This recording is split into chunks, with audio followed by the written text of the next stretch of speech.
Hello viewers, welcome to Film Cube Telugu YouTube channel.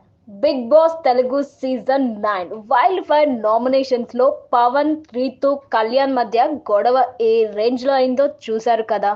మరి సంజన, రీతు మధ్య గొడవ ఏంటో కూడా చూసేద్దాం రండి. ధీమాన్ తో రోజు రాత్రి నువ్వు, రీతుపై సంజన దారుణమైన కామెంట్స్, తనుజ, దివ్య హగ్గింగ్. ఈ వారం నామినేషన్ సంగతి పక్కన పెడితే హౌస్ మొత్తం నానా రచ్చ అయింది. ఓవైపు డిమాండ్ పవన్, కళ్యాణ్, రీతు మధ్య ఫిజికల్ వార్ జరిగితే మరోవైపు ఎపిసోడ్ చివరిలో సంజన, రీతు మధ్య కూడా బిగ్ ఫైట్ అయింది. ముఖ్యంగా డిమాండ్ తో నువ్వు ఇష్టం వచ్చినట్లు రాసుకొని పూసుకొని తిరగడం నేను చూడలేకపోతున్నా అంటూ సంజన నోరు జారింది. హౌస్ మేట్స్ అందరూ వారించినా కూడా ఈ విషయంలో సంజన వెనక్కి తగ్గలేదు.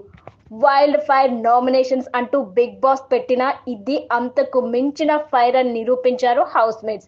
అయితే డిమాండ్, కళ్యాణ్ మధ్య ఫిజికల్ ఫైట్ అవ్వడం, రీతు పైకి కళ్యాణ్ దూసుకెళ్లడం, హౌస్ ప్రాపర్టీ డ్యామేజ్ చేయడంతో ఎపిసోడ్ ఫుల్ వైలెన్స్ అయింది.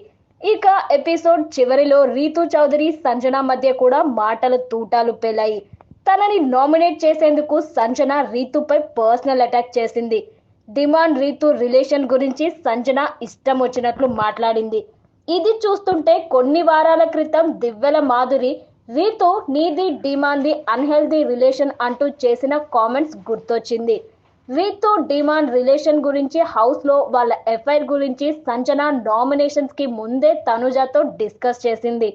వీళ్ళిద్దరిది అసలు ఎలాంటి రిలేషన్? ఫ్రెండ్స్ అయితే కాదు, ఎందుకంటే ఏ ఫ్రెండ్స్ ఇలా బిహేవ్ చేయరు.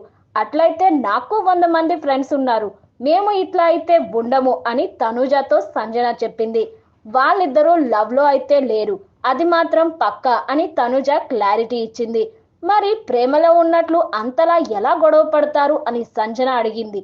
అది వాళ్ళకే తెలియాలి అని తనుజ సైడ్ అయింది. అంటే ఇది లవ్ కాదు, ఫ్రెండ్షిప్ కాదు, మరి ఏంటిది అంటూ సంజన మళ్ళీ అడిగింది. వాళ్ళిద్దరికీ క్లారిటీ ఉన్నప్పుడు మనకి ఎందుకు అంటూ తనుజ ఆన్సర్ ఇచ్చింది.